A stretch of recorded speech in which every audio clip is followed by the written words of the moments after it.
Nós palabraco, nós traz memorando financeiro econômico, dentro nós vai pôr tudo o qual nós temos ter na inversão do país aqui para nos portar mais forte, mais resiliente. Então, assim, junto, nós vai determinar a modalidade de fiança. Pero importante tá, que o primeiro viaja, que vira claro que não está disposto para refinanciar nosso saque. E mesora, nosso colega ministro de Finanças, Xiomara Maduro, está na Washington, esse man aqui, ela vai derrular para Washington, para ainda deliberar com o mercado internacional e mira agora, se não perdona-nos, deal melhor com o qual com a Holanda perdona-nos. E essa aqui está algo que me quer muito importante, para vai solucionar o problema que nós temos diante, o de repago, de débito.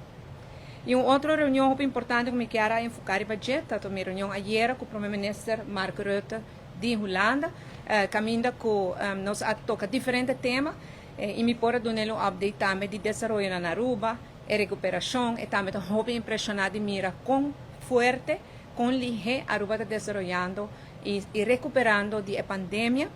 Claro, nós toca também o tema de onderlinge regeling, nós toca o tema de refinanciamento de débito, e condição que a Holanda está ponendo ainda na mesa para pôr Rijkswet Aruba Financial Toezicht, um RAFT.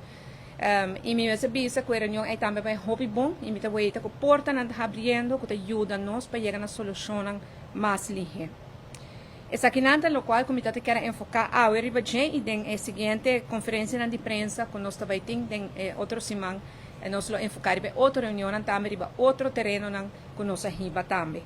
Me saco e logro aqui já abordo, já como se vai ataque contra o logro não acaba aqui na Aruba, nós estamos preparados para isso, nós temos um documento para mostrar quão importante essa aqui não está também. Pois, mas volve back, tem de ânimo, tem de determinação para seguir luta para riba nos países para adiante. Importante está nós aqui com nós meses assim, Eta clapa nós aqui com nós meses assim, e nós sabemos fazendo acaba desde 2017. Riba terreno financeiro, nós temos diferentes logros importantes.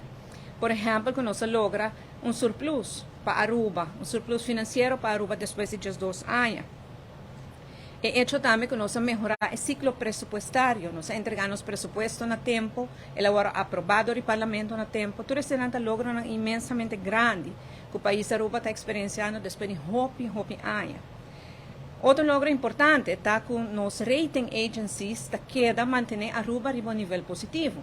Nós mira que o Standard & Poor's a manter-nos riba e rating, Fitch a upgrade-nos e IMF também a melhorar o outlook que nós estamos na Aruba. Nós mira também outras forças que vão fazer o terreno de lavamento de placa, CFATF, que Aruba a sali é de 2 países melhores em Caribe, riba sua regra para o que é lavamento de placa. E nós mira também que o inversionista internacional sigue interessado em Aruba. Pois nós aqui com nós meses assim, e nós estamos na mesa dialogando, nós temos que sair a fogo. Passou a aceita, o qual está dando fruto e está dando resultado. E não está toda hora fácil. Tem reuniões que são duro, difícil, mas não me se lanta pai, porque tenho que na mesa, queda dialogar, dar respeito, exigir respeito, antes de logra, por exemplo, onde a regeling que tu logra imensamente grande.